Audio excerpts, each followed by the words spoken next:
नमस्कार, सुस्वागतम दर्शकों। जी मैं फिर एक बार बीएन आप लोगों का साथ। लोकसभा चुनाव, जी हाँ, लोकसभा चुनाव 2024 का पहले चरण में 102 सीटों पर वोटिंग होगी सारा देश में। राजनीतिक पार्टियों ने चुनावी मैदान में अपने अपने उम्मीदवार उतार दिया है। अब इनकी किस्मत का फैसला 19 अप्रैल को वोटिंग में होगा। लेकिन अगर किसी वोटर को अपने निर्वाचित क्षेत्र से खड़े सभी कैंडिडेट्स में से कोई भी ठीक ना लगे, ऐसे वोटर्स के लिए चुनाव आयोग द्वारा नोटा का विकल्प लेकर आया था। आइए समझाता है कि चुनाव में नोटा का क्या रोल होता है और अगर सबसे ज्यादा वोट नोटा को पड़ता है तो क्या मतलब होता है।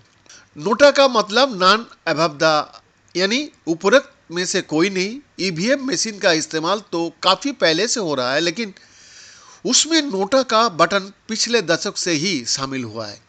पहली बार 2013 में 5 राज्यों की विधानसभा चुनाव में नोटा को पेश किया गया था। सुप्रीम कोर्ट के फैसले के बाद 2013 से ही सभी चुनावों में वोटर्स को नोटा का विकल्प दिया जाने लगा। ये बटन ईवीएम में सबसे आखिर में होता है। लोकतंत्र में नोटा की क्या अहमियत है? जी हाँ, लोकतंत्र में नागरिकों का बड़ी संख्या में चुनावी प्रक्रिया में हिस्सा लेना जरूरी होता है। ये एक सजीव लोकतंत्र का प्रतीक है। लेकिन क्या होगा अगर वोटर का कोई भी उम्मीदवार योग्य न लगे? इसी बात को ध्यान में रखते हुए चुनाव आयोग ने एक ऐसा तंत्र विकसित किया जिससे ये दर्ज हो सका कि कितने फीसदी लोगों ने किसी को भी वोट देना उचित नहीं समझा है। आयोग ने इसे नोटा नाम दिया है।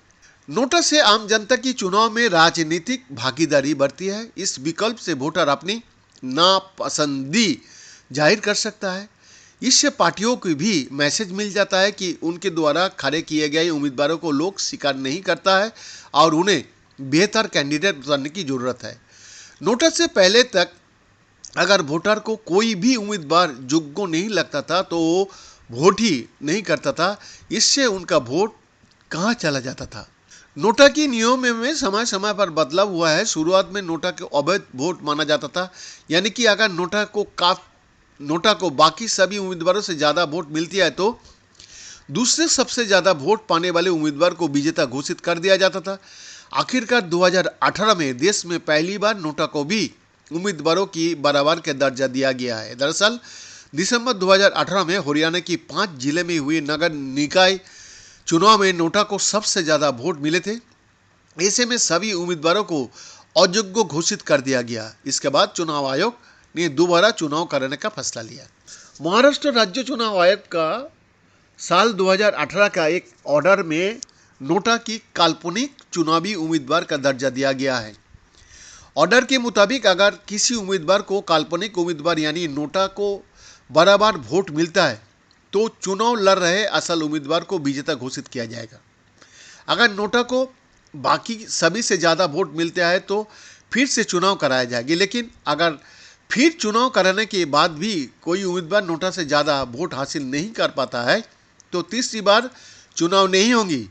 ऐसी स्थिति में नोटा के बाद सबसे ज़्यादा वोट पाने वाले प्रत्याशी को विजेता करार दिया जाता है। ऑर्डर के मुताबिक महाराष्ट्र राज्य चुनाव आयोग के नियम राज्यों के चुनाव तक सीमित है। बीएन का रिपोर्ट।